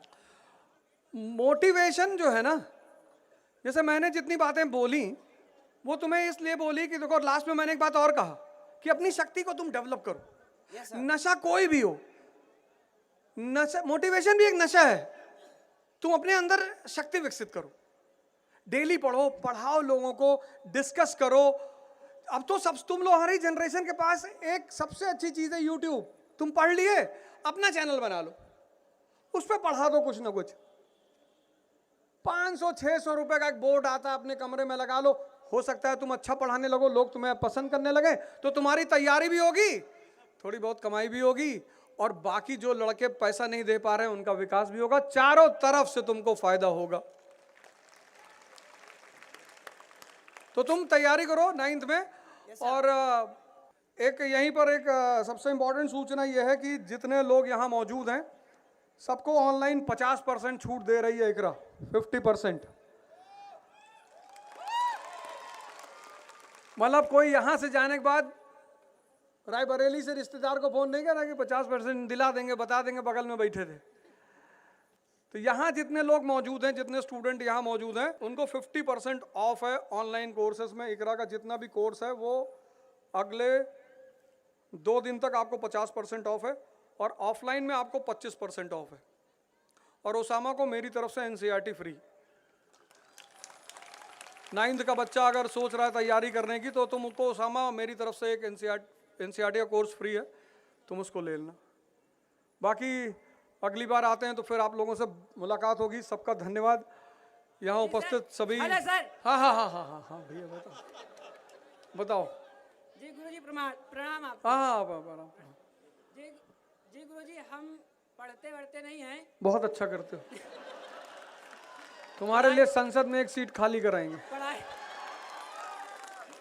जी सर, पढ़ाई हमारी बहुत पहले छूट चुकी है, वो हमारी मतलब फैमिली में प्रॉब्लम है, तो उस वजह से। कोई बात नहीं। तो सर हम पढ़ते नहीं, आपको सुनते हैं।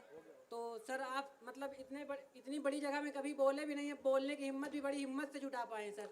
तो सर हम ये पूछना चाहते हैं सर कि हमारे देश में मतलब इतना करप्शन है जो भी है, कि मतलब हम पैदा होते हैं तो पैदा होने से ही मतलब रिश्वतखोरी चलने लगती है सर, और मरते हैं तो मरने के बाद भी मतलब चले जाते हैं, फिर भी रिश्वतखोरी बनी रहती है सर। जन्म प्रमाण पत्र बनवाना है सर, तो साहब कहते हैं 500 रुपए दीजिए तो बन जाएगा। और मृत्यु प्रमाण पत्र बनवाना होता है सर, तो साहब को बोलते हैं 500 रुपए दीजिए, 1000 रुपए दीजिए तो बन जाएगा। सर हम बोल रहे हैं तो थर थर काँप रहे हैं, पहली बार बोल रहे हैं सर यहाँ से हम। तो सर मतलब कुछ हो सकता है अपने देश का क्या? कोई जिस रास्ता है? दिन जी सर। इस देश में ना तो यहाँ के अधिकारी करप्ट हैं और ना यहाँ के नेता, तो करप्ट है कौन? इस देश की जनता पैसा लेके वोट देती है, पैसा लेकर। वो जो शरीफ नेता यहाँ पे, वो जो शरीफ लोग मौजूद हैं तुम्हारे बीच, तुम अपने ही धर्म का नेता चुनो, अपने ही जाति का चुनो, अंबेडकर जैसा चुनो, राम मनोहर लोहिया जैसा चुनो। राम मनोहर लोहिया की मृत्यु हुई, उनके जेब में 20 रुपया पड़ा हुआ था, 20 रुपया, और उन्होंने अंतिम इच्छा ये थी कि जब मैं मरूंगा तो मेरी डेड बॉडी को इलेक्ट्रिक मशीन में जलाना, क्योंकि भारत एक गरीब देश है और इस गरीब देश का पैसा मेरी मिट्टी में नहीं लगना चाहिए। जब तक इस देश की जनता ऐसे नेताओं को दोबारा नहीं चुनेगी, घर जाकर बुलाना पड़ेगा, तुम्हें ढूंढना पड़ेगा कि चाचा हमारी तरफ से चल के इलेक्शन लड़ लो, चाचा हम वोट देंगे चाचा आपको। इस देश में अधिकारी और नेता सबसे अच्छे हैं। इस देश की जनता जब इलेक्शन आता है पहुंच जाती, भैया हमारे गाड़ी में तेल भरवा दो, और पहुंच जाती ससुराल और पूड़ी खा रही हो, सब्जी खा रही हो, कह रही भैया आज व्यवस्था नहीं हुई भैया। तो जो तुम्हारे ऊपर 100 करोड़ रुपया खर्चा करके तुमसे वोट खरीद रहा है, तुम सोचते हो वो अपना पैसा निकालेगा? नहीं, वो तो कहो जन्म और मृत्यु का पैसा ले रहा है, नहीं तो भगवान से समझौता करके तुमको वहां एंट्री का भी पैसा ले तुमसे वो। तो पहले इस देश का राजा कौन है? इस देश की जनता। We the people of India solemnly resolve. और जिस दिन इस देश की जनता अच्छी हो जाएगी, उस दिन इस देश का नेता खुद ब खुद अच्छा हो जाएगा।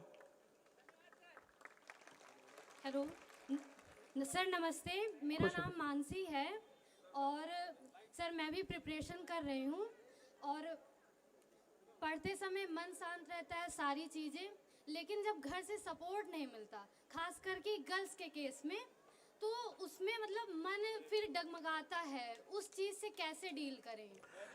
देखो मैं बताऊं, लोग कोयले को बाहर फेंकते हैं, हीरे को कोई बाहर नहीं फेंकता। मेरी बात सुन लो पहले।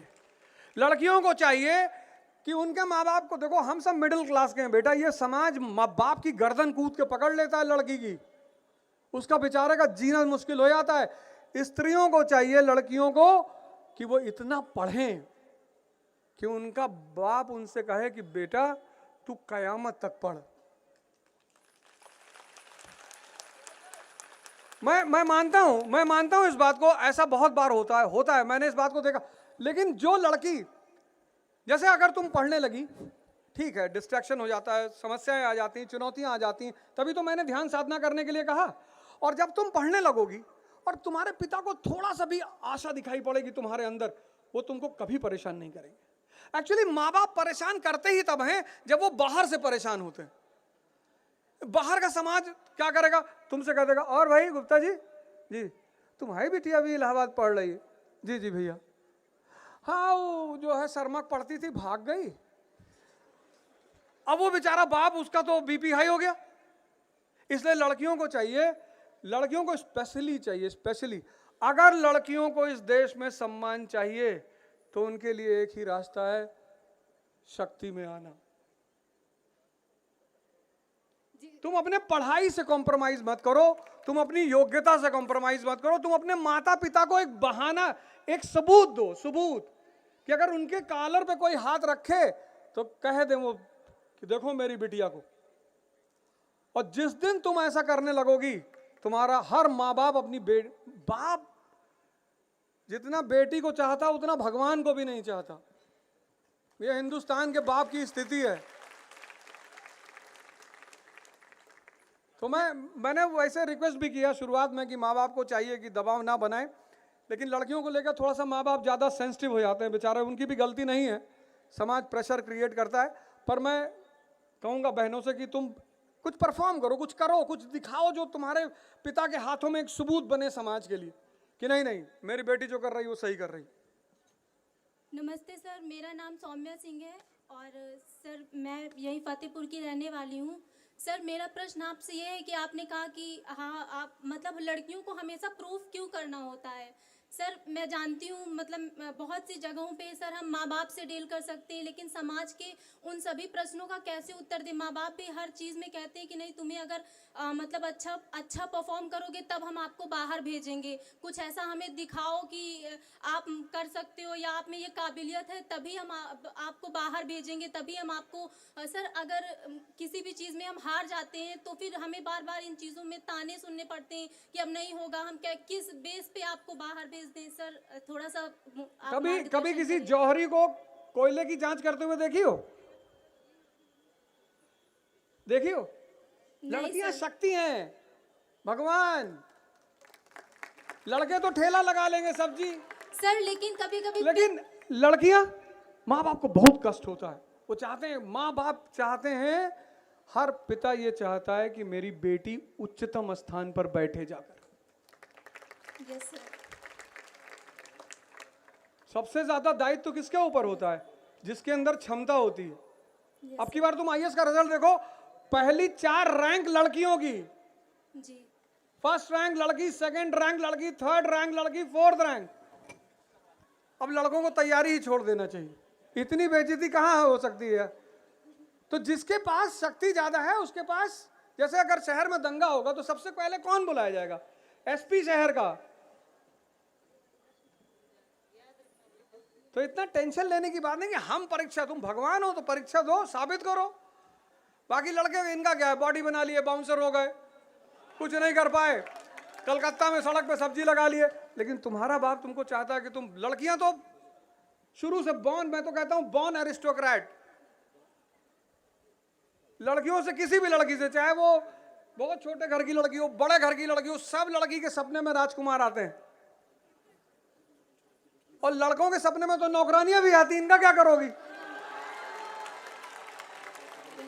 जय गुरुदेव सर। जय गुरुदेव, जय गुरुदेव। बताओ sir, my name is Ananya Tripathi and sir my question is that कि यहाँ पर मोस्ट ऑफ द सभी स्टूडेंट्स हैं, बट कुछ स्टूडेंट्स ऐसे हैं जो जॉब भी करते होंगे। सर जॉब करने के साथ साथ जब हम तैयारी करते हैं तो हम बहुत ही कभी कभी खुद को डिमोटिवेटेड फील करते हैं। एंड सर जब हम जॉब करते हैं तो हम ये भी सोचते हैं कि हमारे साथ के लोग बाहर पढ़ रहे हैं, बट हम कुछ कारणों से हमें जॉब करनी पड़ती है।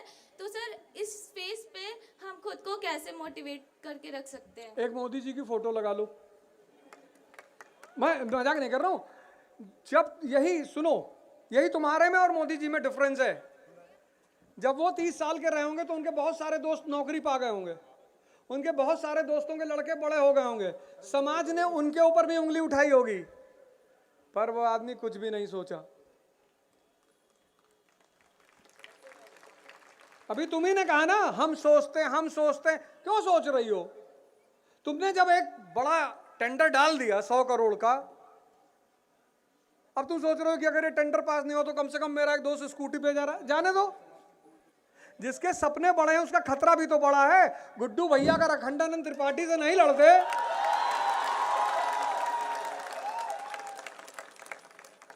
भाई अखंडानंद त्रिपाठी ने कहा कि अगली बार मुन्ना भैया तुम्हारे घर गए और तुम नहीं मिले, कब तक बचाओगे वकील साहब को? कहता अगली बार मुन्ना भैया हमारे घर आए और वापस जिंदा आए ही नहीं तो